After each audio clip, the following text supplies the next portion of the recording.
Sa mga taong hindi po nakakalimot pong mag-subscribe, naniniwala ko pong sila ay may natatanging pusilak at may mabubuting kalooban. Saan man kayo naroon sa iba't ibang sulok ng mundo, sana kayo palaging malakas at malayo sa sakit araw-araw. Pagpalang umaga, tanghali o gabi sa inyo lahat. Sa mga taong hindi po nakakalimot pong mag-subscribe, maraming salamat po sa inyo lahat. At tatanayin ko po napakalaking utang loob sa inyo lahat. At Diyos na po ang magagabay, magsusukli sa inyong lahat. Sa mga bago na ngayon lamang po nakatuklas na aking YouTube channel, Liwangan ng Pangasinan, huwag na po kayo makatubiling pindutin ang subscribe, like and share, pakipindot na rin po ang bell icon para palagi po kayo updated sa aking susunod na video. Ang i-share ko po sa inyo ngayon po ay orasyon pampalakas ng aura, Liwangan ng Pangasinan. Napaka-importante po ito sa magagamit po natin sa pang-araw-araw para lumakas po yung aura natin at tingin nila po sa atin ay malinis po, na hindi po gumagawa po ng mga kasamaan. Pag nakikipagsalamuha po tayo sa mga tao ay parang flawless ang pong tingin nila sa atin, at sa mga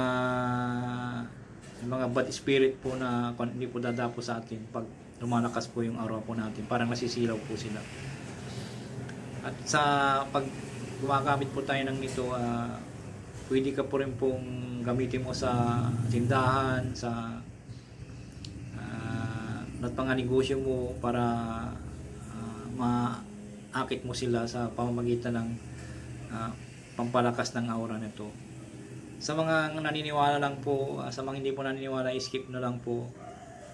Sa mga naniniwala po, maraming salamat po sa tiwala po ninyo na binibigay po sa akin, pinakakalob nyo po sa akin. Maraming salamat po sa inyo lahat.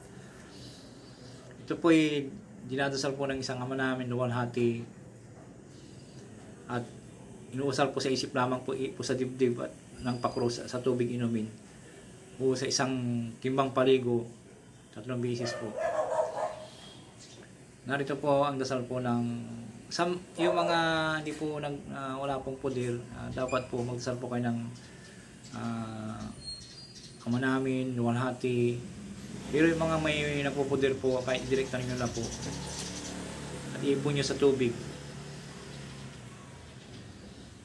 tapos sa isang balding tubig na pampaligo po, 3 beses po iipon doon. Lagyan ko tubig para kayo palakas ng aura.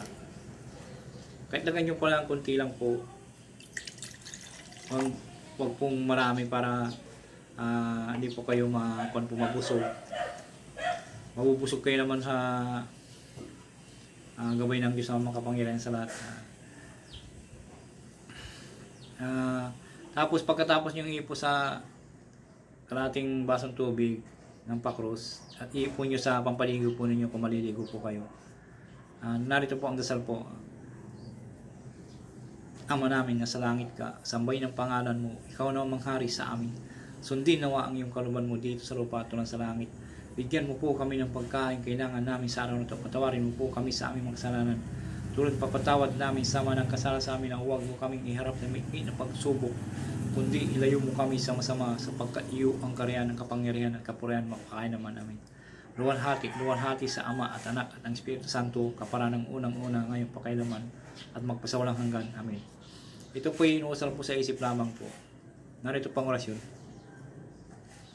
Akaira, Jokapi, Jupula, Tardi. Akaira, Jokapi, Jupula, Tardi. Akaira, Jokapi, Jupula, Tardi.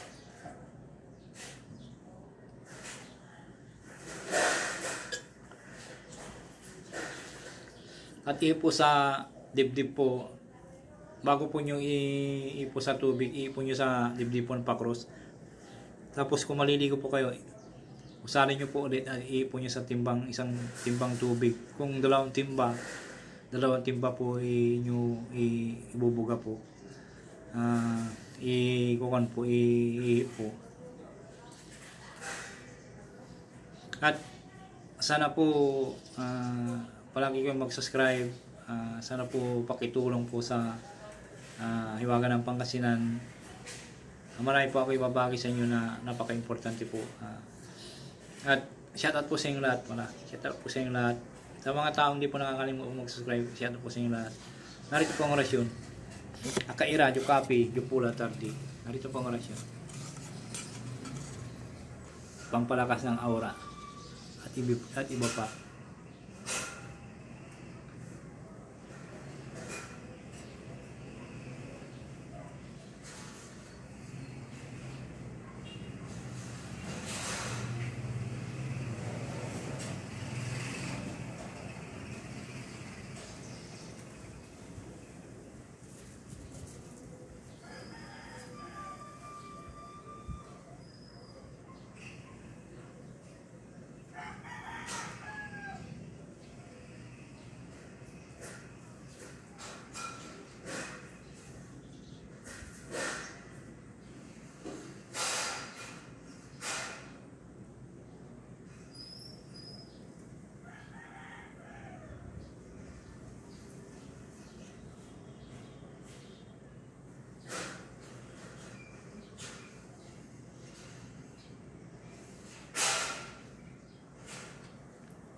Maraming salamat po sa inyo lahat.